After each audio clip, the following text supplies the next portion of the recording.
global influence. How can one family, with no army, no political mandate, and a job that is officially just ceremonial, command such incredible global power? I'm talking about the Windsors. While their constitutional power might be symbolic, their real influence is a different beast altogether. This isn't just a story about crowns and castles. It's a story of survival, of shrewd strategy, and of the quiet, relentless accumulation of power. When the world changes, don't fight it. Pivot, rebrand. The Windsors had learned that in the 20th century, power wasn't just about bloodline, it was about brand. The institution is always more important than the individual, and the brand of duty must be protected no matter what.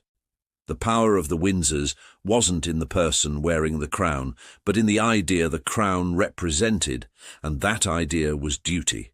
The Queen wasn't just a monarch, she was the long-serving, formidable chair of the world's most successful family business. The abdication crisis of 1936 is often remembered as a love story, a king who gave up his throne for the woman he loved.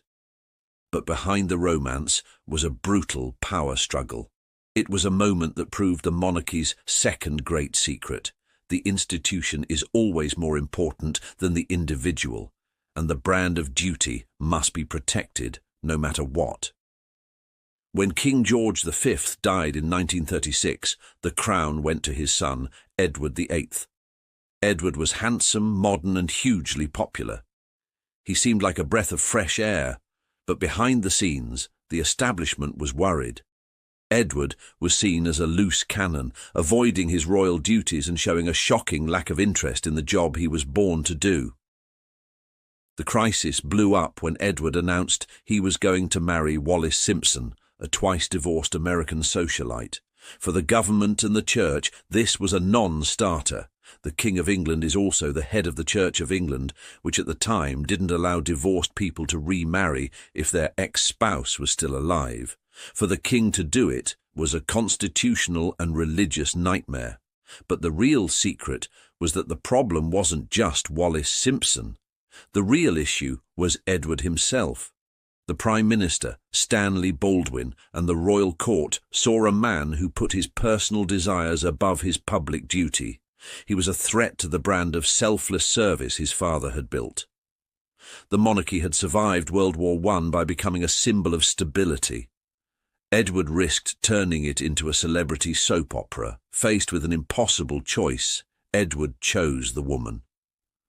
On December 11, 1936, he gave up the throne. The breaking point came in March 1917, when German Gotha GI-4 bombers began attacking London. Think about that. The name of the bomber dropping death on London was the same as the name of the royal family. The symbolism was a disaster. The public felt like the bombs falling on their heads carried their own king's name. They were in an impossible spot. The monarchy, which was meant to be the symbol of British defiance, was tied directly to the enemy. This wasn't just a PR problem, it was an existential threat. Across Europe, empires were crumbling and monarchies were being wiped out. The British royal family knew it had to adapt or die. And this is where the first great strategic move of the modern dynasty happened. King George V, a real traditionalist, made a radical choice. On July 17, 1917, he issued a proclamation that cut all ties to their German past. The name Saxe-Coburg and Gotha was gone. In its place, he chose a new, perfectly English name, Windsor. It was a stroke of marketing genius. The name came from Windsor Castle, one of the oldest royal homes. It sounded solid, ancient, and most importantly, British. But this was way more than just a name change. It was a total rebranding of the monarchy itself.